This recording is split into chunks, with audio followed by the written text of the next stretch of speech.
There's our church bell. Good morning, everyone. Welcome to First Unitarian Church in Bedford. Welcome to you in the pews. Welcome to you at home watching us. We are so glad you're here. I am Reverend Karen LeBlanc. I minister to this church as we minister to each other here. We are a people creating beloved community. We believe in practicing and promoting the Unitarian Universalist values of justice, equity, transformation, pluralism, interdependence, and generosity in our congregation, and that those values always spring from the love at the center that guides us all. We are people of purpose in this church. We work to make sure everyone feels welcome in this meeting house, and if what you hear today resonates with you, we hope you'll consider becoming part of this way cool family of seekers and keepers of this long dream that is our church. First Unitarian in New Bedford recognizes that the land we inhabit and enjoy sits on the unceded ancestral land of the Wampanoag. We give respect to the people of the First Light and their ancestors, and we honor them in this church. Now, a couple little notes today. We are having a different sort of service. This is our second annual reading of A Child's Christmas in Wales. We'll do a couple things first. And Alex, you know what that means? That means snowball fight today after church. Yes! All right. I know he's excited. I didn't see him before, and I was like, oh no, Alex can't miss this one. All right, so little housekeeping. We will have coffee hour after church. Please join us right through that door down in the parish hall. Please put your phones into worship mode. Turn those off. Sign the blue card if you are new and want more information on our church. That'll get you on our newsletter list. We are live streaming, as I said. And today's service is dedicated to the memory of our friend Larry Jaquith, who was a great lover of Dylan Thomas, as am I. We're opening words. Oh, I'm sorry, we're going to light the chalice. Who would like to light the chalice? Anybody want to help? All right, Yasmin, you can probably handle it. Oh, my friend here is going to help. Beautiful. I just light it from that candle because the matches tend to be uncooperative. The chalice lighting words are from Dylan Thomas. Light breaks where no sun shines. Where no sea runs, the waters of the heart push in their tides. And now, please rise in body or spirit as you are willing and able, and sing with me the beautiful Welsh lullaby, number 409. 409.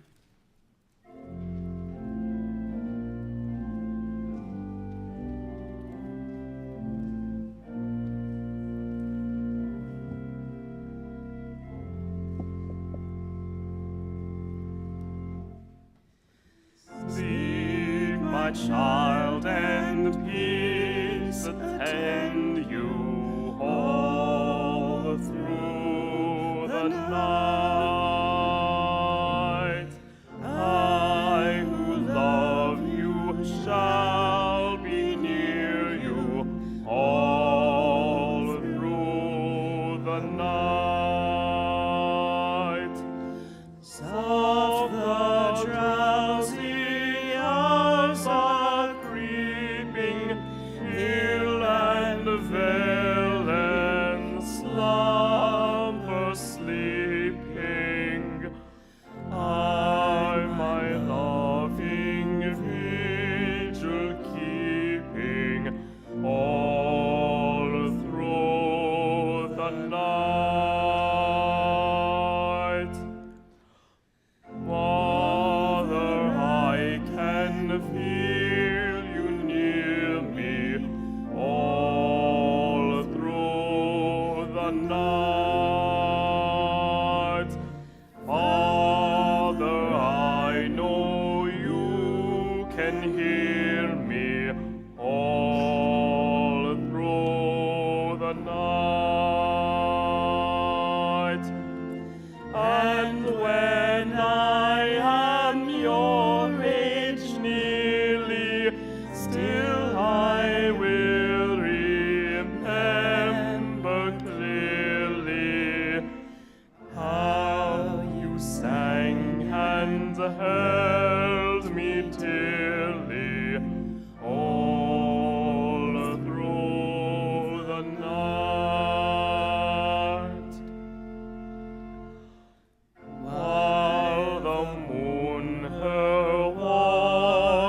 keeping all through the night, while one half the world is sleeping, all through the night, even while the sun comes stealing, visions of the day revealing, breathes a pure and holy feeling all through the night.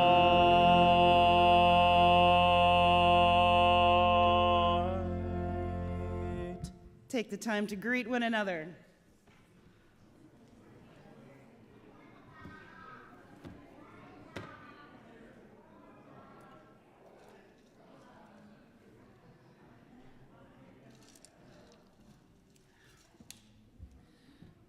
All right, now, if you will remain standing for a moment, let's read our covenant together, which is printed in your order of service.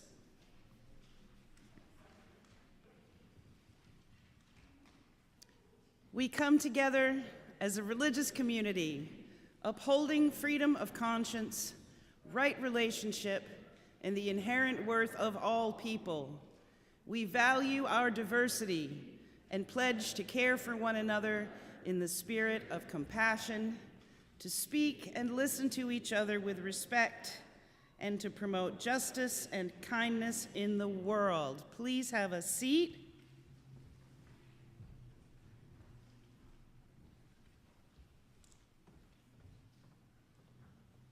Doing things just a little differently today in a different order. So now is the time in our service where we share with each other our joys and our concerns. And we're going to have the kids join us today if they would like to share something. Oh boy, I hear you. Are you on board with this, Billy? I can see you've got something to say.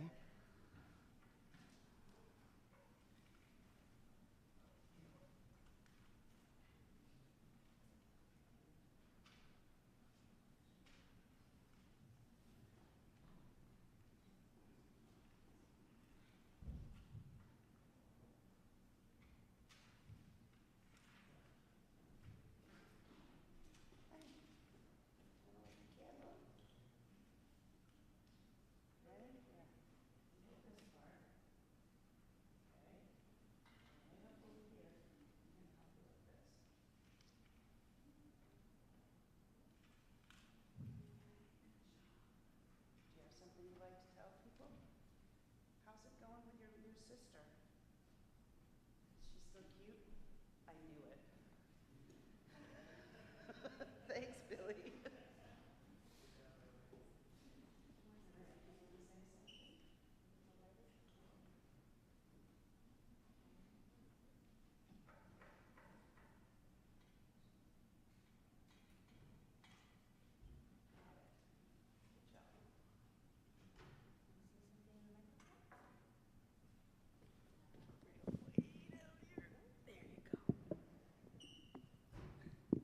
This is This is Jonathan.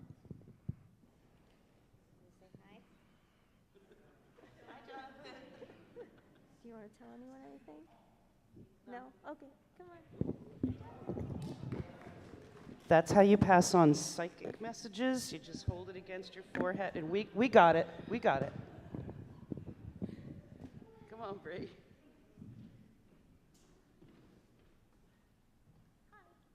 So I don't really have a joy concern, but next weekend is the bake sale. Is at the bake sale for the holiday thing. Fair, thank you. And I'm going to be running the bake sale. So if you can bake or cook, or if you would like to bring something so that we can sell, just let me know. That would be great. Thanks.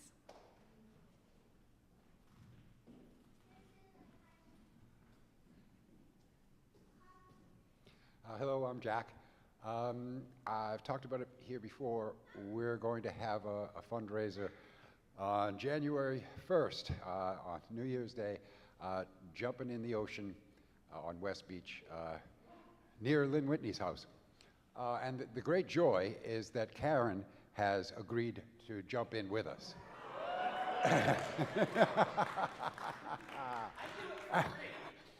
Yes, but pledge anyway.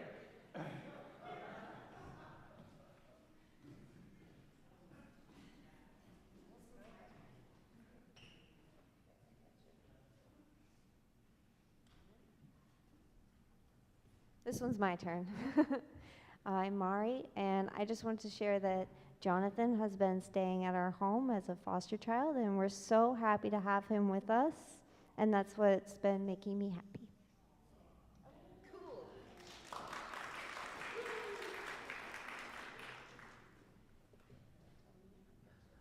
Let's see. So Izzy and I, we went to his grandmother's place in Maine for Thanksgiving. The funny thing is, Shri and Kwong also just happened to be seeing relatives in Maine. So we just coincidentally happened to be not too far apart. So the day after Thanksgiving, we slept over at our respective relatives' house, and then we met in the middle. We had lunch in Portland. Izzy actually apparently went to school in Portland, and the rest of us were little tourists. And yeah, we had a great time going on a little double date after Thanksgiving.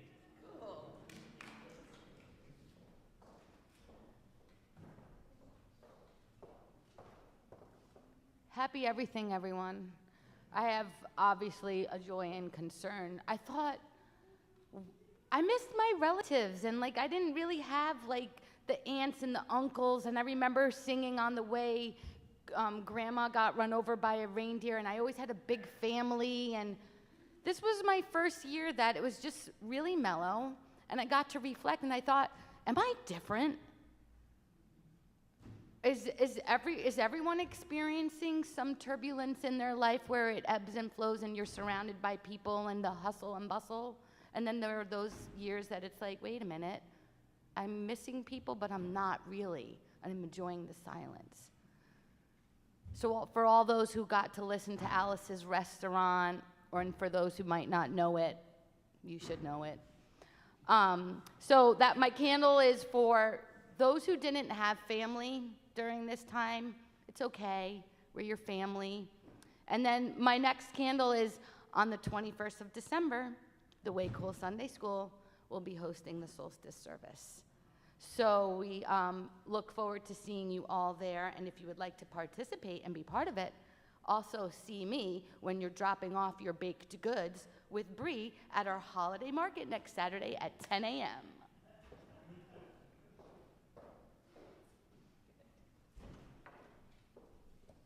Hey everyone, so just to follow up on the holiday market. So the concern is that, we desperately need a lot of funds at the church. There's a lot of things that need repair and work. I've been participating in meetings, and get your friends and family to come out. But a joy is that this weekend, Shimmer is going to give us a gift basket. So that's going to be part of the raffle, for the holiday market. Yeah. Hope to see you and your friends at the holiday market December 6th. So yeah, come to the holiday market next week, December 6th. It's going to be great. I lit, also a candle of concern for our friend Judy Lund, who took a little spill last week and spent Thanksgiving in the hospital, of all places. But she's got a couple broken ribs. She's in good spirits. She's doing all right. So we send Judy our love. And I lit 2 final candles in my mind, because we're out of candles, for anyone who does not have a great community like this to share their joys and concerns in, and for all those joys and concerns we keep in our hearts today.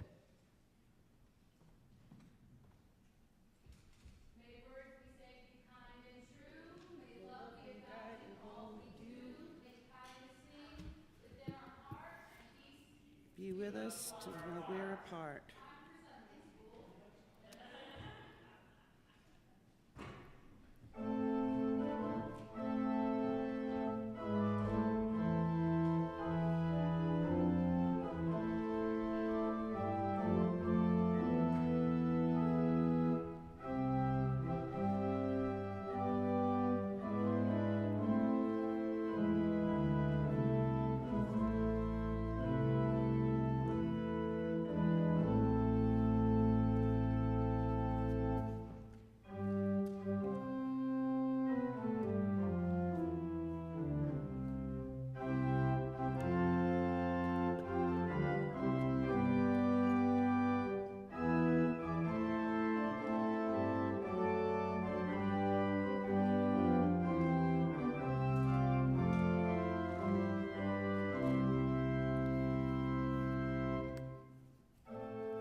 Now is the time in our service where we ask you for your kind donations toward the many good works of this church, and we sure thank you for your generosity.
One Christmas was so much like another in those years around the Sea-Town corner now, and out of all sound except the distant speaking of the voices I hear sometimes a moment before sleep, that I can never remember whether it snowed for 6 days and 6 nights when I was 12, or whether it snowed for 12 days and 12 nights when I was 6.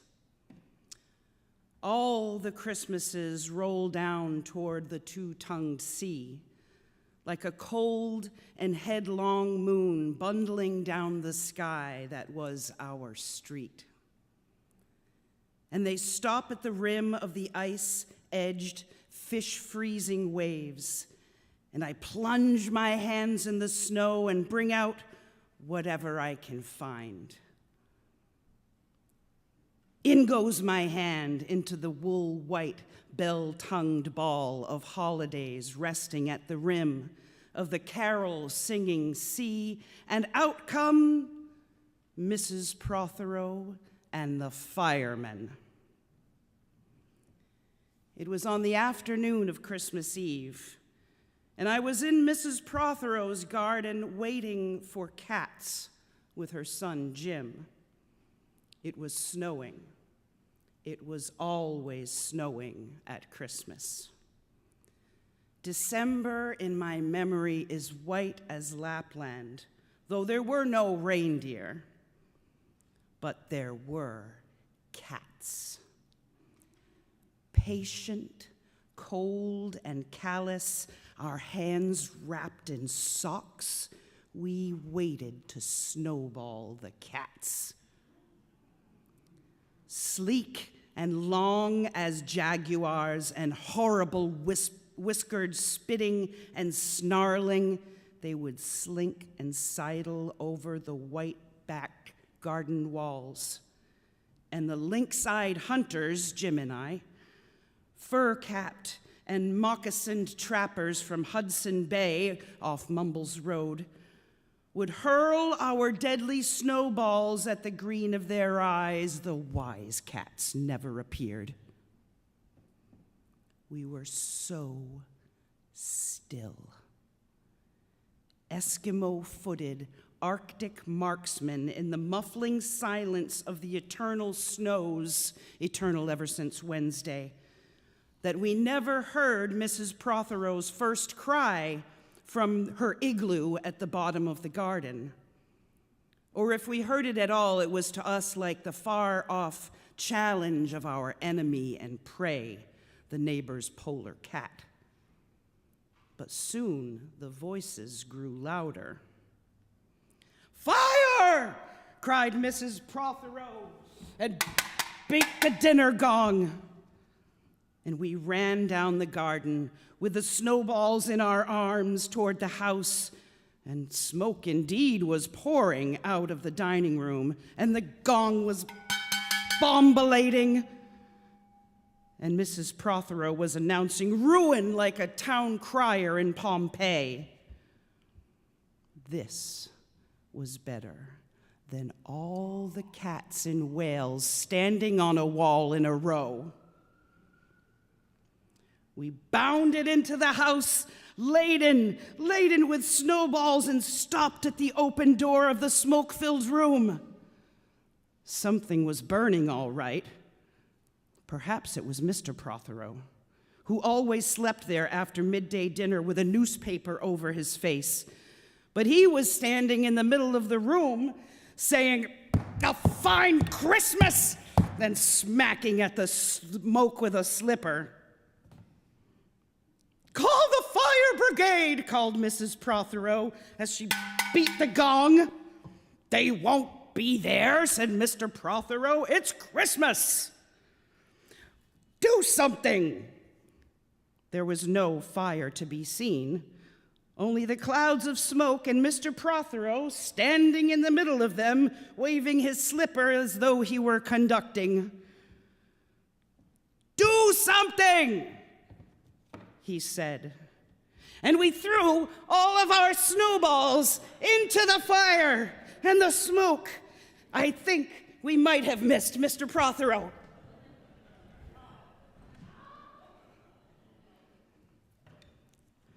And we ran out to the telephone box.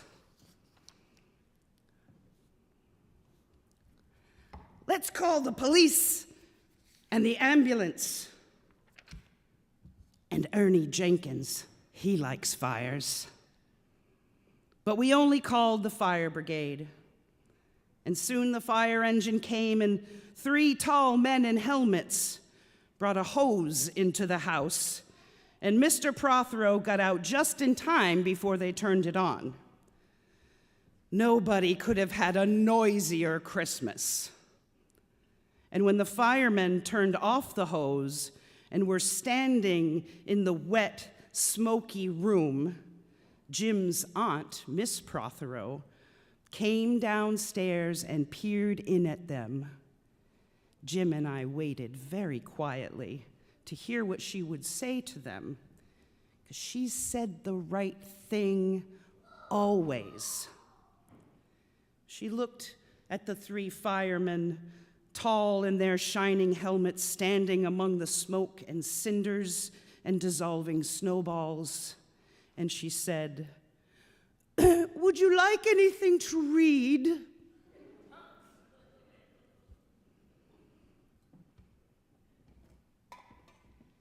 Years ago, when I was a boy, when there were wolves in Wales, and birds the color of red flannel petticoats whisked past the harp-shaped hills, when we sang and wallowed all night and day in caves that smelt like Sunday afternoons in damp front farmhouse parlors.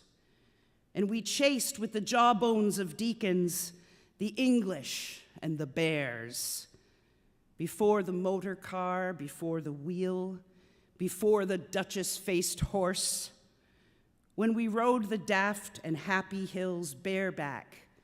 It snowed and it snowed. But here a small boy says, "It snowed last year too, and I made a snowman and my brother knocked it down and I knocked my brother down and then we had tea." But that was not the same snow, I said. Our snow was not only shaken from whitewash buckets down the sky, it came shawling out of the ground and swam and drifted out of the arms and hands and bodies of the trees. Snow grew overnight on the roofs of the houses like a pure and grandfather moss, minutely ivied the walls and settled on the postman opening the gate, like a dumb, numb thunderstorm of white, torn Christmas cards. Were there postmen then, too? With sprinkling eyes and wind-cherried noses, on spread frozen feet they crunched up to the doors and mittened on them manfully. But all that the children could hear was a ringing of bells. "You mean that the postman went a-rat-a-tat-tat and the doors rang?" "I mean that the bells the children could hear were inside them." "I only hear thunder sometimes, never bells." "There were church bells, too." "Inside them?" No. In the bat-black, snow-white belfries, tugged by bishops and storks. And they rang their tidings over the bandaged town, over the frozen foam of the powder and ice cream hills, over the crackling sea. It seemed that all the churches boomed for joy under my window, and the weathercocks crew for Christmas on our fence. "Get back to the postman." Well, they were just ordinary postmen, fond of walking and dogs and Christmas and the snow. They knocked on the doors with blue knuckles. "Ours has got a black knocker." And they stood on the white welcome mat in the little drifted porches and huffed and puffed, making ghosts with their breath, and jogged from foot to foot like small boys wanting to go out. And then the presents. And then the presents after the Christmas box.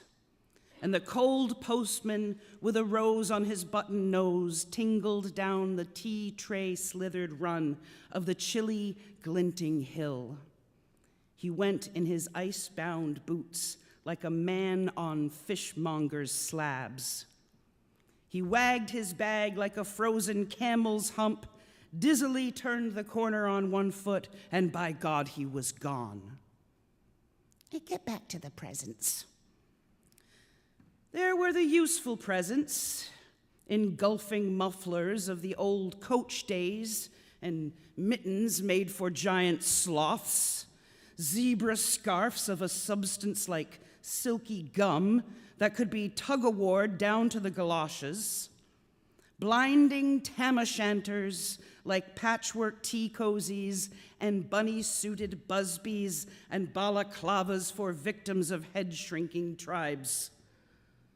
From aunts who always wore wool next to the skin, there were mustached and rasping vests that made you wonder why aunts had any skin left at all. And once I had a little crocheted nose bag from an aunt, now, alas, no longer whinnying with us.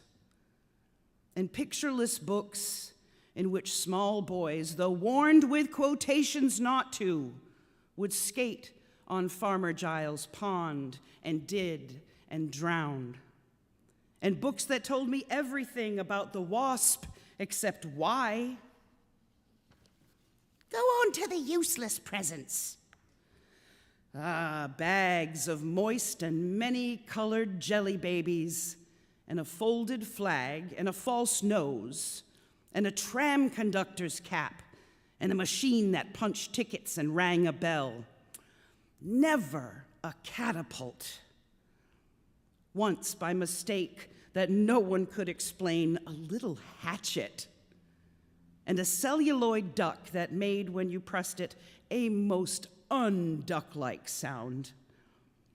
A mewing moo that an ambitious cat might make who wished to be a cow.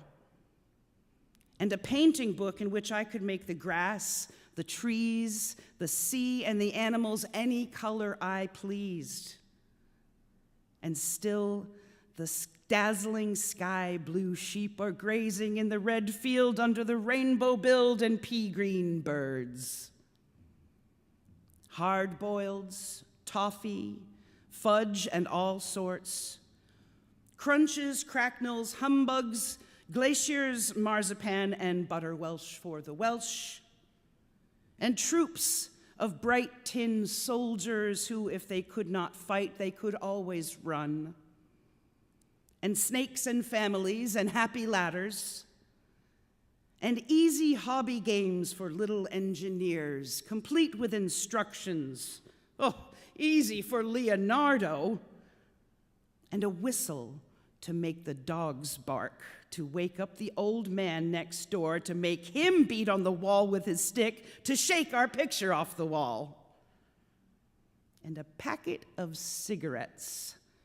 You just put one in your mouth, and you stood on the corner of the street, and you waited in hours in vain for an old lady to scold you for smoking a cigarette, and then with a smirk, you ate it. And then it was breakfast under the balloons. Were there uncles like in our house? There are always uncles at Christmas, the same uncles. And on Christmas morning, with dog-disturbing whistle and sugar fags, I would scour the swatched town for the news of the little world and find always a dead bird by the post office or by the white deserted swings, perhaps a robin all but one of his fires out. Men and women wading or scooping back from chapel, with taproom noses and wind-bust cheeks, all albinos, huddled their stiff black jarring feathers against the irreligious snow. Mistletoe hung from the gas brackets in all the front parlors, and there was sherry and walnuts and bottled beer and crackers by the dessert spoons, and cats in their furabouts watched the fire, and the high-heaped fire spat, all ready for the chestnuts and the mulling pokers.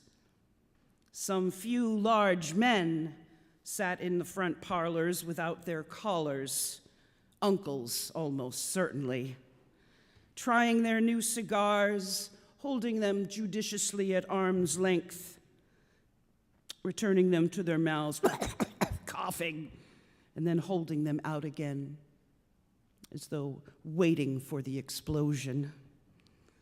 And some few small ants, not wanted in the kitchen nor anywhere else for that matter, sat on the very edge of their chairs, poised and brittle, afraid to break like faded cups and saucers. Not many those mornings trod the piling streets. An old man always, fawn-bowlered, yellow-gloved, and at this time of year with spats of snow, would take his constitutional to the white bowling green and back, as he would take it wet or fire on Christmas Day or on Doomsday. Sometimes two hale young men with big pipes blazing, no overcoats, and wind-blown scarves, would trudge unspeaking down to the forlorn sea to work up an appetite, to blow away the fumes, who knows, to walk into the waves until nothing is left of them except the two furling smoke clouds of their indistinguishable briars.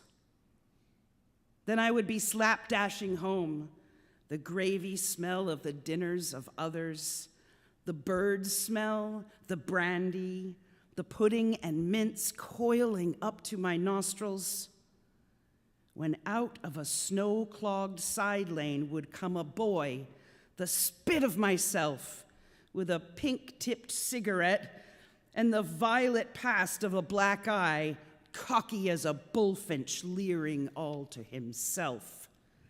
I hated him on sight and sound, and would be about to put my dog whistle to my lips and blow him off the face of Christmas, when suddenly he, with a violent wink, put his whistle to his lips and blew so stridently, so high, so exquisitely loud, that gobbling faces, their cheeks bulged with goose, would press against their tinseled windows the whole length of the echoing streets.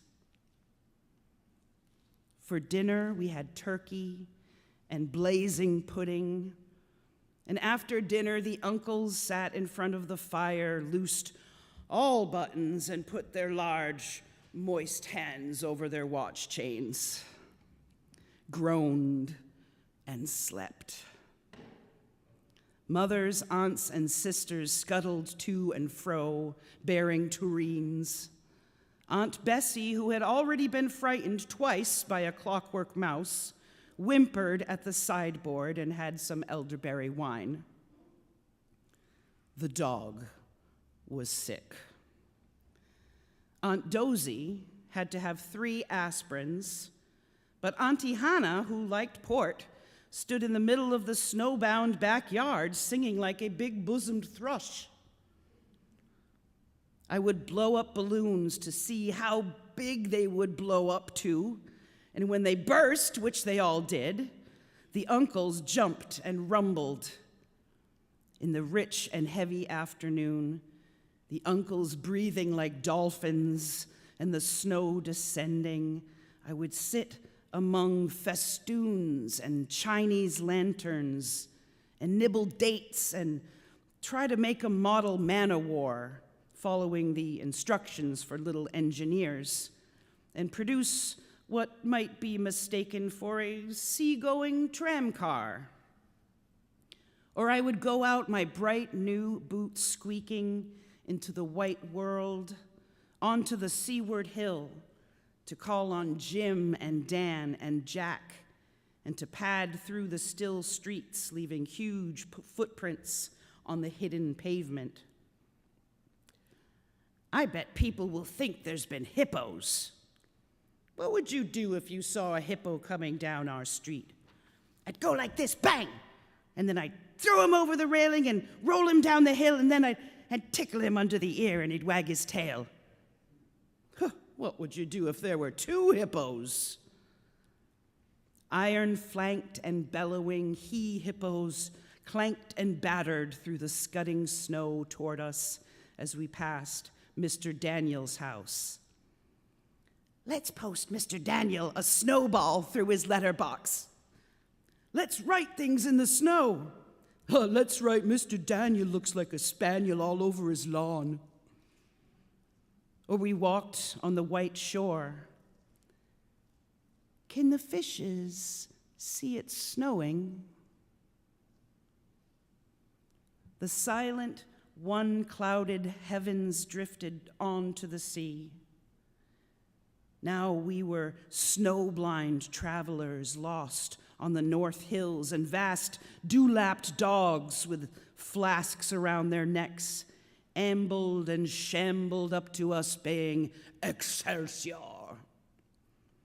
We returned home through the poor streets, where only a few children fumbled with bare and red fingers in the wheel-rutted snow, and cat-called after us, their voices fading away as we trudged uphill into the cries of the dock birds and the hooting of ships out in the whirling bay. And then at tea, the recovered uncles would be jolly, and the ice cake loomed in the center of the table like a marble grave.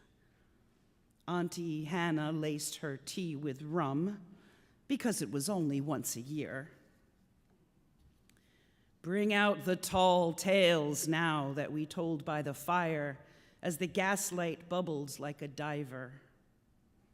Ghosts wooed like owls in the long nights when I dared not look over my shoulder. Animals lurked in the cubbyhole under the stairs, and the gas meter ticked. And I remember that we went singing Christmas carols once when there wasn't the shaving of a moon to light the flying streets.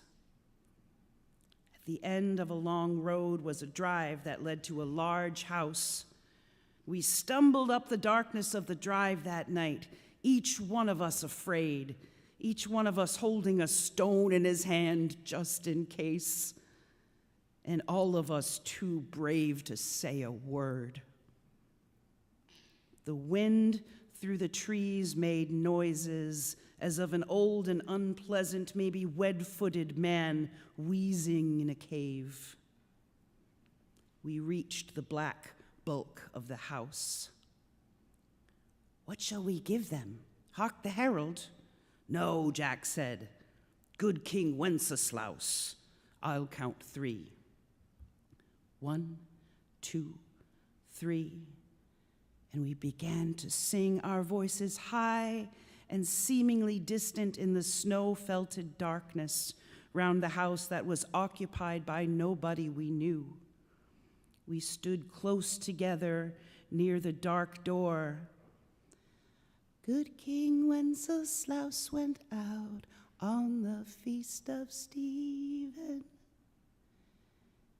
And then a small, dry voice, like the voice of someone who has not spoken for a long time, joined our singing.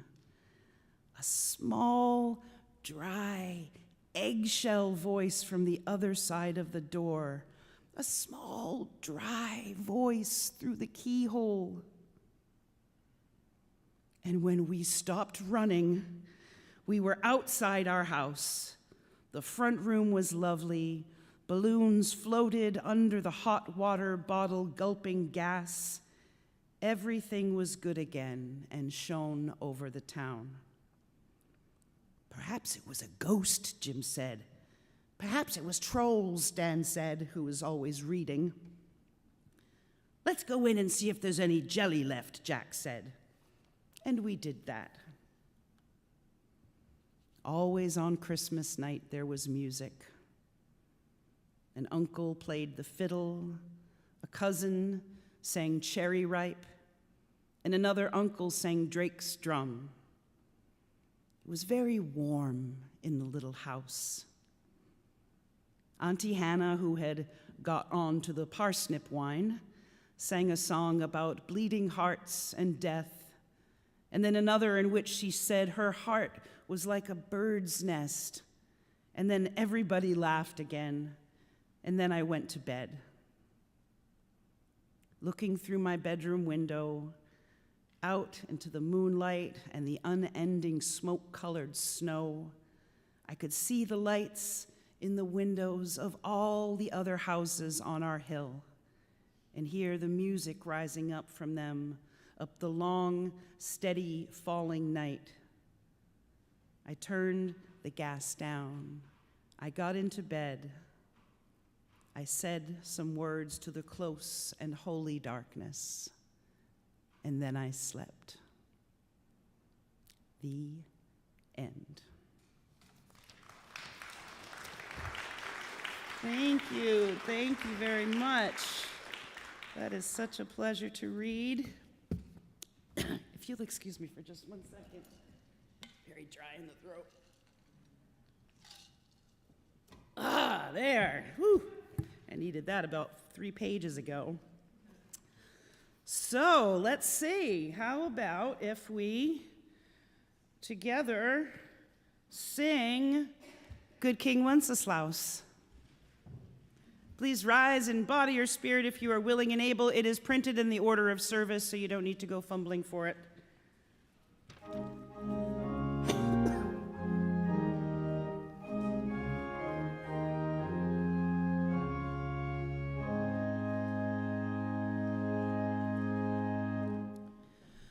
Good King Wenceslaus looked out on the feast of Stephen, when the snow lay round about, deep and crisp and even.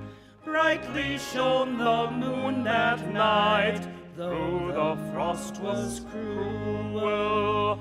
When a poor man came in sight, gathering winter fuel. Hither, page, and stand by me, if thou know'st it telling. Yonder peasant, who is he? Where and what his dwelling? Sire, lives a goodly Kent, underneath the mountain, right against the forest fence, by St. Agnes fountain.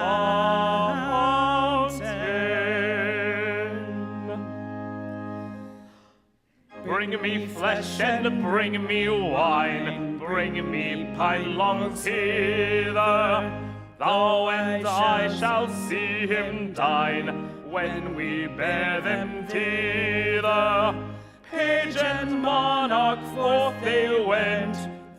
they went together, through the rude wind's wild lament, and the bitter weather.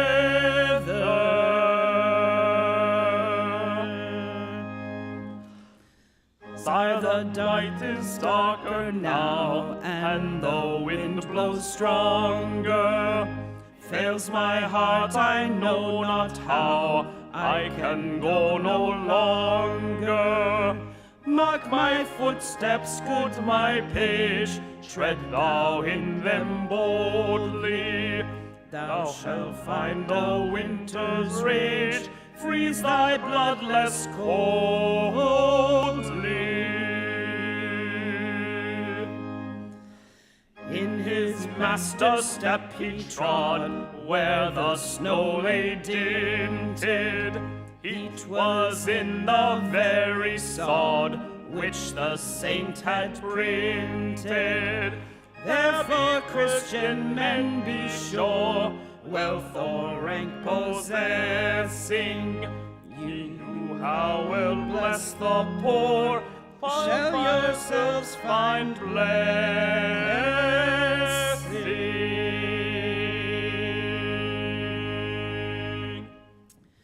Our closing words are from Dylan Thomas. Though they go mad, they shall be sane. Though they sink through the sea, they shall rise again. Though lovers be lost, love lost shall not, and death shall have no dominion. Hold fast, my church. We love you. Stay strong, live long and prosper. Go in peace. Let's do this thing.